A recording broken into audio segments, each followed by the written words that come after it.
bruxos e minhas bruxas! Tudo bem com vocês? Como prometido na semana passada, voltamos aqui com a Carla para falar dos deuses celtibéricos. Olá, Carla, tudo bem com você? Oi, tudo. Então, o que você trouxe para a gente hoje sobre os deuses celtibéricos? Então, são muitos deuses que nós temos na península, né? Então, eu só trouxe alguns que eu conheço mais, para a gente poder falar um pouco. São alguns deuses galaicos, né? Como eu expliquei da última vez, são aquela parte ali do norte de Portugal e que depois traz os montes, Porto, Braga, esses lugares, e a Galícia, e vou trazer dois deuses vetões que são da região de Castela e Leão e do leste de Portugal, né, que é a região de Ávala, Salamanca, são esses lugares que eu trouxe alguns deuses, né? Que não dá para trazer todos, porque são muitos deuses e nem todos. Alguns têm só citações deles, não tem estudos aprofundados. E, eu, e tem os lusitanos, também tem vários deuses que eles estão relacionados aos galaicos, né? E alguns desses deuses eu não estudo, não são deuses do meu estudo, que muita gente conhece, né? Que é endovélico, é, a Tegina, que são os deuses mais conhecidos. Eu acho que muitas pessoas que até não têm contato com os deuses celtas da península acabam conhecendo esses deuses, Trebaruna, que são deuses que eu não tenho conhecimento aprofundado deles, então deles a gente não vai falar. Então a gente vai falar de deuses que eu tenho mais contato, tá bom? Vamos lá, pode começar. Então, primeiro eu vou começar com a deusa que eu tenho devoção, né? Que Claro. eu tenho, a gente sempre começa com os nossos, né? Então, Sempre assim. então eu vou começar com Nábia. Foi encontrada, Nábia é uma deusa que tem a ver com a primavera, e foi encontradas muitas áreas, muitas dedicações de Nábia, próximos a rios, fontes, e o nome dela já deixa bem claro isso, né? Essa questão do navegar, da questão dos rios. Tem o rio Nabão, que tem forte ligação com o nome dela. Tem outro rio chamado Návia. Tem vários lugares da península que você vai ter essa ligação dela. E ela acabou sendo ligada à cristianização, porque eles não conseguiram vencer o culto à Návia, a nave dentro da península, então eles começaram a ligar ela a santas, né? Como em vários lugares aconteceu, né? Quando o cristianismo chega, eles acabam ligando essas deusas a santa, como aconteceu com Brígida na Irlanda e tudo mais. Então tem Santa Irínia de Tomar, que ela tem uma história com o rio Nabão, que é um rio que era dedicado à Nábia, e esse rio hoje é dedicado a essa santa. Tem Santa Marinha, também, na Galícia.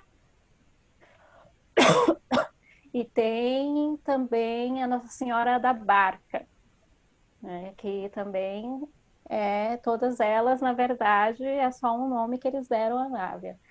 Então, Nábia era uma deusa que também estava, ela o que a gente chama de deusa tríplice, porque ela tem três aspectos. Ela trabalha com essa questão das águas, e na questão das águas ela é a barqueira, é aquela que leva para o outro mundo, e é a deusa que fertiliza a terra, porque ela também é uma deusa da primavera. Então ela traz a fertilidade para a terra através das águas, e ela tem e ela também tem uma ligação com os montes, e dizem, né, nós não temos total certeza, só em alguns lugares apareceu ela ligada à lua crescente. Então ela teria essa questão celeste dela, né? Ela teria, porque ela está ligada aos três reinos celtas, ela tanto está ligada à terra, quanto à água, quanto ao céu. Então ela teria esses três por isso chamamos ela de deusa tríplice. Então, ela teria essa parte dos montes, essa questão mais elevada, e a lua crescente, então ela teria essa parte celeste dela, essa parte do céu, de uma deusa celeste, teria a parte das águas, que ela é a barqueira, que ela é a nutridora, e os romanos ligaram ela à deusa Diana, né, que seria a deusa da caça, a deusa da terra, a deusa daquela força, e a Nábia, ela é na Ibéria, a maioria dos deuses são guerreiros, porque a Ibéria ela tem muito essa questão guerreira. Então, a Nábia, ela não seria uma deusa que vai para a guerra, mas ela é uma deusa que está ligada aos castros, que são os lugares onde os celtas da península viviam, né, da Galícia ali, da parte galaica, né, eles construíram castros que seriam os lugares onde eles viviam. E ela está ligada como protetora dos castros. Então, ela é essa deusa que também está ligada à tribo, à terra, né? Então, seria essa terceira face dela, face de protetora dos castros, das pessoas que vivem ali, a protetora do lar, daquele juntamento populacional. Então, essas seriam as três faces de Nábia. E eu, como eu disse na última semana, a gente comemora ela, eu comemoro ela no equinócio da primavera. É o momento que eu trago Nábia é dentro do equinócio da primavera, com a chegada dela. Então, ela estaria relacionada a alguns animais, às pombas, aos peixes, são alguns animais relacionados à Nábia. Tem alguma lenda dela? Algum mito? Não. Ou não? Não. Eles não têm, eles não são iguais, né? Os irlandeses. Tem alguns deuses que eu vou falar para vocês que pode até ter, mas Nábia não. É isso mesmo que você falou. Não, eles não são que nem os irlandeses, porque essa questão da península ela ter passado primeiro pela romanização, muitas coisas foram se perdendo, muitas coisas estão romanizadas também. As áreas, por exemplo, que a gente tem de citação a Nábia, elas são todas romanas, né? São da época, porque os celtas eles não construíam estátuas, homenagem aos deuses deles, porque os deuses estavam na natureza. Então, o que nós temos é uma coisa romanizada. Aí, depois da romanização, ainda veio a cristianização. Então, e aí acabou com tudo. Os mas sobreviveu dentro do catolicismo, ele até Nábia, por exemplo, tinha um bispo de Braga que ele fala que ainda no século VI depois de Cristo que eles não conseguiam controlar o culto às deusas das águas, né, que seria a Nábia, e as entidades das águas, né, dentro da península. Então, não sobreviveu, mas sobreviveu dentro da cristianização, dentro dos santos, dentro das histórias dos santos, né, que eles são cristianizando os locais, mas você vai ver nos requisitos ali. Entendo. Vamos falar de um deus agora, ou deusa, que tem um mito, vai, para você explicar pra gente. Então vamos. Nós vamos falar de Heu. Heu é um deus que a gente considera um deus mais primitivo, como se ele fosse um dos primeiros ali, que estivessem ali. Então, Heu é um deus que ele está relacionado com o trovão, com o relâmpago, ele como Dagda, ele tem um martelo e tudo mais, né? E ele está relacionado com isso, e tem as lendas dentro da península, que é o nuveiro, né? Que é um ser, ele tem vários nomes, nuveiro, granadeiro, ele anda cavalgando nas nuvens e lançando raios sobre as pessoas. E na Astúrias, que já não é um lugar galaico, mas eles estão muito próximos, então as lendas ali estão muito ligadas, e os deuses ali também, eles têm um ser que eles chamam de Juan Cabrito. Eles dizem que o Juan Cabrito, ele mora numa ilha com a sua mulher, cria cabras, e eles vêm da sua ilha numa nuvem, visitar os mortais, né? Visitar a gente aqui, e pede estadia na casa das pessoas, né? Pede, e as pessoas que dão estadia para ele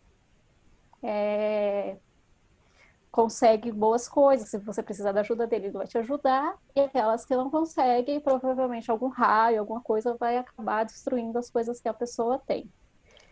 Então, esse tem uma história, né? A gente liga esse folclore a Heu por causa das características, né? De que esse folclore, essa lenda, na verdade, ela está ligada a uma coisa muito mais antiga na península, que seria esse deus, né? Que está relacionado às chuvas, às tempestades. E aí como ele mora numa ilha, algumas coisas, assim, essa questão de visitar os humanos e tudo mais, tem muita aproximação para mim, no meu ver, né, com o humano irlandês, né? Então, isso. Que por sua vez, né, você também consegue fazer, porque o Manana, né, ele é o portal de dois mundos. Sim. Né? Você também consegue fazer, porque ele mora numa ilha e vem visitar os seres humanos. Então você também consegue fazer essa ligação, né? Uhum. Também então, é interessante. Ele também tem a questão com os montes, né? Ninguém sabe, alguns arqueólogos, alguns historiadores dizem que ele está ligado sim a Laroco, outros dizem que Laroco é um outro deus, mas nós tem um monte na península que se chama Laroco. Mas muitas pessoas consideram que, na verdade, Laroco é um dos nomes por qual o rei era chamado, né? Então, ele está ligado também à questão dos altos montes, porque ele é um deus celeste, falam. Sim. Mas tem a compatibilidade necessária para ser o mesmo Deus? Eu não vou lembrar o nome disso agora. Tem um nome. Sim, eles têm, assim, eu também não sei, não consigo lembrar. Então. Mas existe um nome, gente. Eu sei que eles são, tudo que indica assim, perto do Monte Laroco, dentro de uma das igrejas, foi encontrado um estátua de Laroco, em que um padre guarda lá com muito cuidado, e ele tem, e tudo que ele fala na entrevista que eu vi, ele fala que é o Deus que ele crê, né? Um padre, né? Tem fotos? Então, tem. Será? Só vocês Dá para achar procurarem. fotos? Tem sim. Tem como achar, tem entrevista até do padre. Se eu não me engano, o nome da entrevista é A Face do Deus Laroco, alguma coisa assim do tipo. A gente vai procurar e vai deixar na descrição o nome, então, e aí o nome ele da tem entrevista. Como um Deus fertilizador, né? Porque a chuva ela traz fertilidade, né? E tudo mais. E eu faço a semelhança também eu faço a semelhança de Reu tanto com Dágada quanto com Manana. Então, Dágada, nos mitos, ele tem um pênis avantajado, e o Laroco também foi encontrado assim, ele tem um pênis avantajado e tudo mais. Então, com ele é um roupas deus roupas que não cabem nele também tem esse aspecto cômico ou não? Não tem, não tem.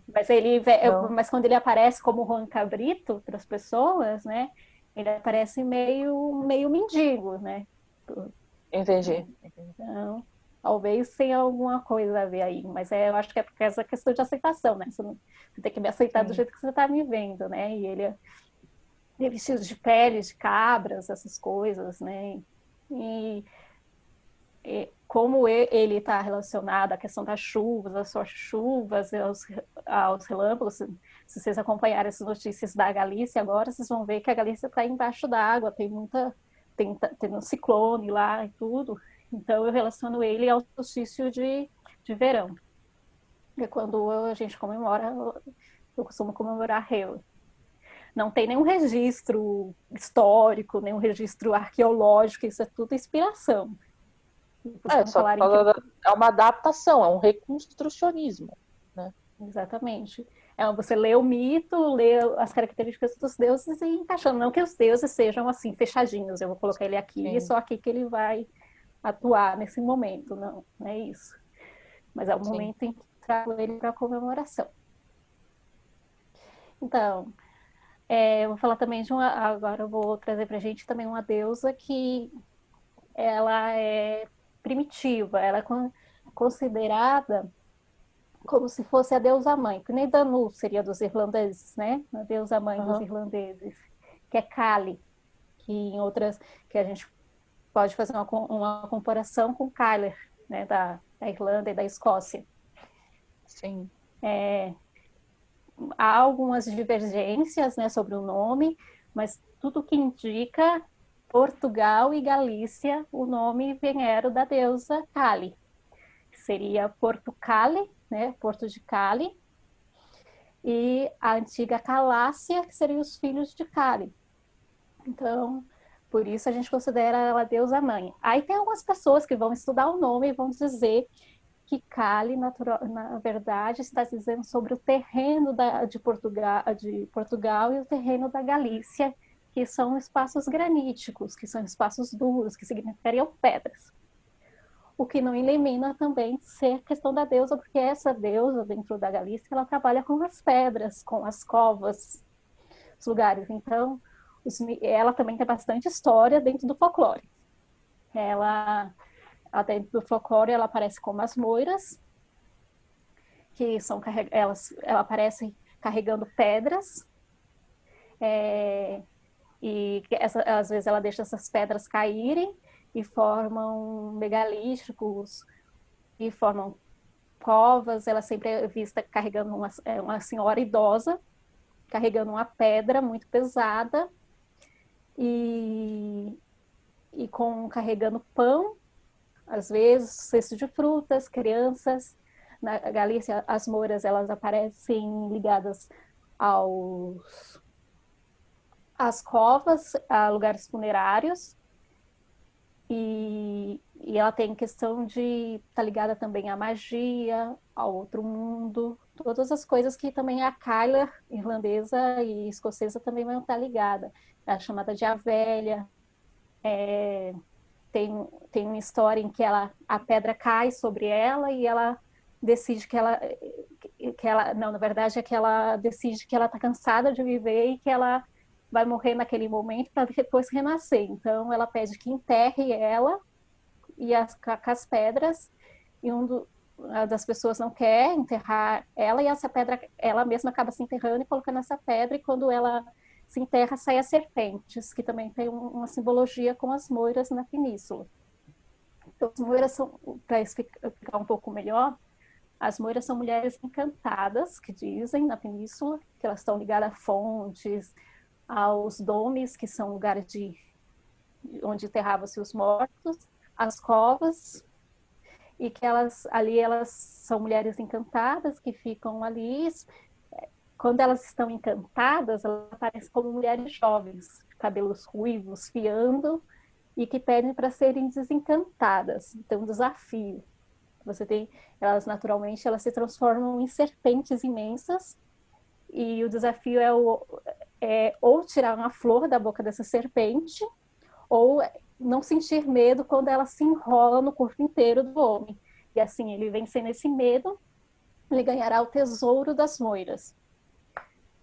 Então, e aí eu vejo nessa parte do mito, no momento que também tem essas moiras como velhas, cantando pedra na península, como se fosse uma mistura da deusa do inverno com a deusa da primavera. Não tenho comprovação científica nenhuma, mas pela leitura que eu faço, comparando também que em outros mitos celtas de outros países, eles têm Kyla, que sequestra a Brígide, leva ela, mantém ela presa, e ela é libertada na primavera.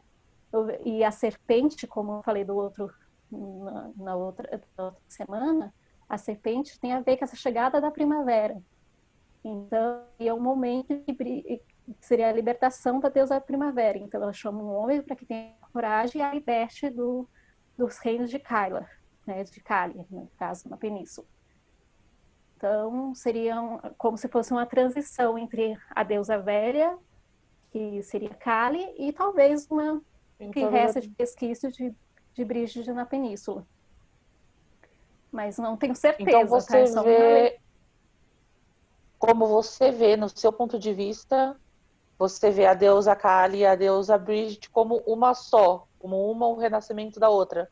Porque tem Na culturas que veem elas como, né, os opostos, né, os rivais. sim, É a eu vejo famosa ela como disputa. opostos. Não, mas eu vejo elas como opostos, sim. Mas Eu como uma vejo, porque só ou assim, como deusas diferentes? Essa é a pergunta. deuses diferentes. Na verdade, Ah, elas estão ligadas no mesmo mito, que eu digo que esse mito da Moira está ligando as duas ao mesmo tempo, porque ao mesmo tempo que a Moira se como velha em um determinado momento, carregando pedras, formando esse megalítico, formando as coisas, ela também cria gados, né, as Moiras, e, e ela cria esses gados, engorda esses gados, todas essas relações eu faço essas relações com Kali, momento em que ela está como velha. Mas como tem um momento em que aparecem essas mulheres jovens, bonitas, nos lugares onde também aparecem a Moira velha, eu já acho que é um momento em que ela e Bridget estão trocando, entendi, entendi. entendeu? Estão trocando Trocando o tempo. ano, né? Trocando o ano. Ela é o inverno e a Bridget já é a primavera. Então, tem que desencantar, libertar a Moira, que é libertar ela. Também tenha cuidado. As Moiras também trabalham com a questão do pão. Você tem que também cuidar do pão. Às vezes elas te dão um pão para você cuidar e esse pão tem que voltar cuidado sem ninguém ter comido, ninguém mexido. Porque faz parte do encanto, senão, porque é como se aquele pão fosse um cavalo, ele simboliza o cavalo que vai libertar a Moira, que vai porque as moiras saem quando elas são libertadas, elas saem com um cavalo. E se você comer um pedaço do pão, às vezes o cavalo vai faltar uma perna, né? E tudo mais. Então tem essa questão. Então eu vejo que as duas ali estão mais ou menos ali, na minha interpretação. Eu não tenho prova de nada, é só a minha Sim, não. interpretação. Vai ser interessante ver a análise, assim, né? Eu gosto, pelo menos. Por isso que eu digo, porque as moiras elas são as figuras muito fortes dentro do folclore galego. Então, você vê essa e tem uma lenda da rainha Lupa, rainha Luca, tem vários nomes que ela é chamada, em que o apóstolo Santiago, né, não, os discípulos dele que estão carregando o corpo dele lá para Santiago de Compostela para levar para o monte e que eles encontram a moira que eles chamam de rainha, né, que é chamada de rainha Lupa, e que ela enfrenta eles e eles vencem a rainha, como se você vencesse a deusa primordial, a deusa mãe daquele lugar. Então, são essas coisas que vários estudiosos vão vendo a questão de que Kali realmente era uma deusa mãe da península. Sim. É isso. Mais algum deus, deus ou deusa Ah, sim. galaico? Sim, tem mais dois que eu. Tá, vamos Isso, lá. mais dois. Eu vou falar de Bando, né, que é um deus que está relacionado ao touro, e a questão.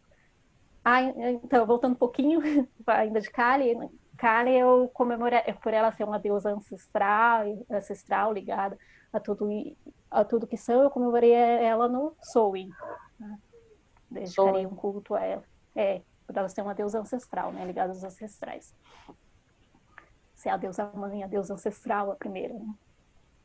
Então, Bando, ele é um deus que está ligado ao vinho também, ao touro. Dizia que Bando é aquele que liga, e os romanos ligaram, interpretaram ele, fizeram a interpretação dele com também com a deusa Fortuna, né? Que é uma deusa que tinha a ver com a questão de ligação e tudo mais.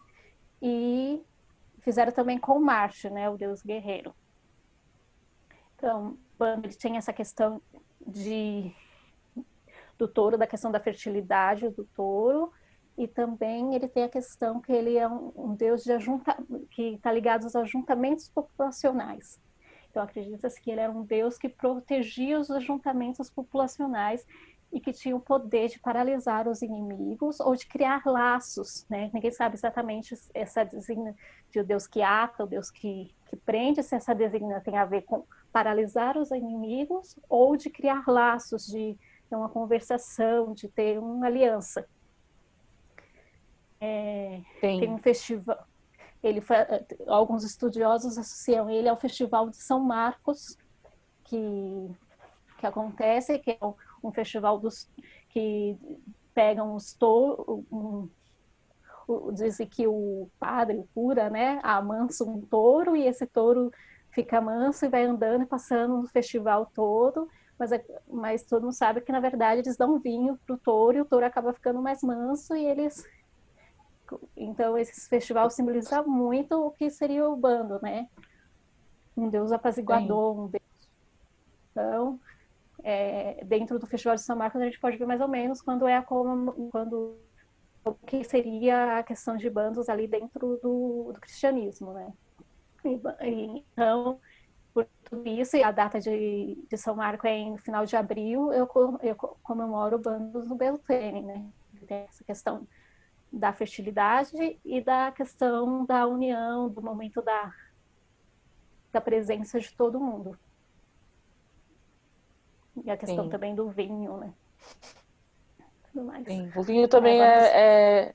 o vinho também é bem importante, né? Sim, Pelo que eu principalmente na tô península, entendendo né? na península. Sim, Ele porque tem um significado muito interessante. sim, porque eles são muito, eles fazem vinho há muito tempo, né, ali na península. Eles são grandes produtores de vinho, né? De Sim. cerveja também, mas de vinho. E a questão dos gados, né, na península. Eles também são grandes criadores de gados e de cavalos.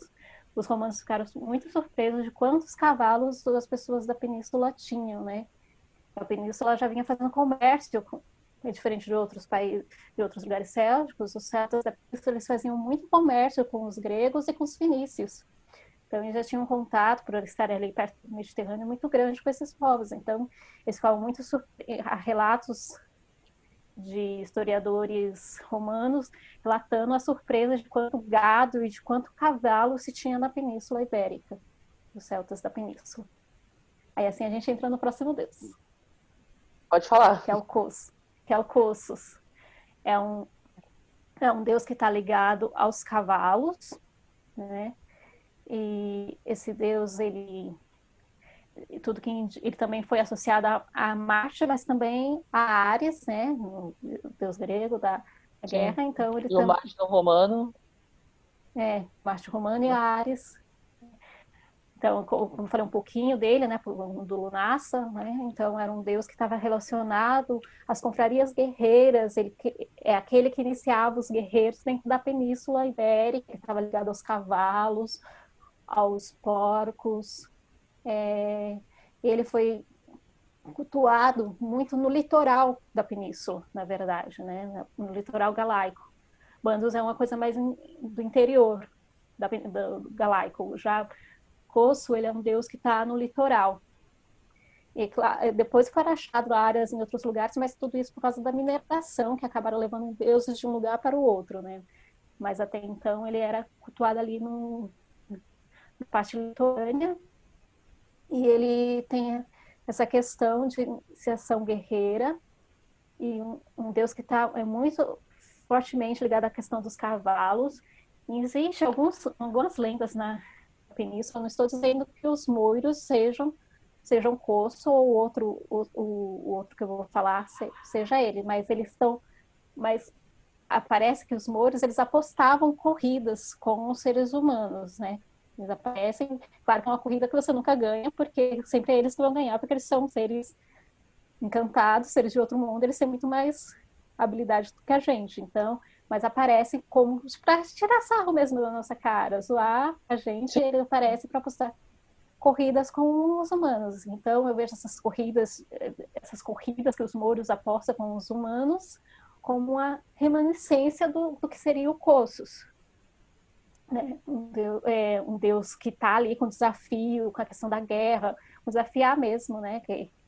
E tem uma figura no folclore asturiano, que é um folclore que vale muito a pena todo mundo conhecer, porque tem umas figuras muito legais. Eles até têm uma trilha na Astúrias chamado Caminho em Cantaú, onde eles fizeram. Eles falam que é para criança, né? Fizeram todos os seres encantados lá da Astúrias, tem lá a história deles e as esculturas, né? Esses seres, né? Então, tem né, na Astúria que chama de Anho Burlon, que ele é um ser que se transforma em vários animais. E dessas ele ele pega um viajante cansado e oferece para ser montaria desse viajante e sai em disparada. O viajante deixando ele todo assustado. Tem essa parte meio de trisco, sabe, de pegadinha, eu vou zoar com você, vou te desafiar. Então eu vejo muitas que provavelmente deve ser associado ao Lunarsá. Isso, aluna Sacossos, né? Que das brincadeiras. Mas eu também eu não prendo o Coço somente ao Lunarsá, eu vejo também ele pode também ser um deus que pode ser cultuado no Beltane, no solstício de verão, porque tem um costume, um ritual na península que se chama a Rapa das Bestas, que eles pegam os cavalos selvagens no monte, trazem esses cavalos para os currais, prende eles para cortar as crinas deles, aplicar medicamento, depois eles soltam eles novamente, são cavalos selvagens. Então eu vejo isso também, e isso acontece na primavera. Então eu vejo muito essa Rapa das Bestas com relação ao deus Coços. Então eu acho que ali também ele não é um deus que pode. Também bandos eu também posso colocar, como ele era um negociador, tudo bem, eu também posso colocar ele no Lunassa. Então eu não prendo alguns deuses, eles são bem móveis, né? Então. Sim, sim. Eu vejo muito isso na cultura celtibérica. Os deuses são muito móveis, eles são muito presentes, são muito móveis. Então, pelo menos pelo que eu vejo, né? Não sei. Sim. Bom, você volta comigo na semana que vem para falar sobre os deuses vetões e sobre o oráculo. Se tem um oráculo, se não tem, como funciona, tá bom? Tá bom. Você topa voltar semana que vem? Sim, top. Tá bom. Então, meus bruxos, é isso. Um beijo. Blessed be e tchau!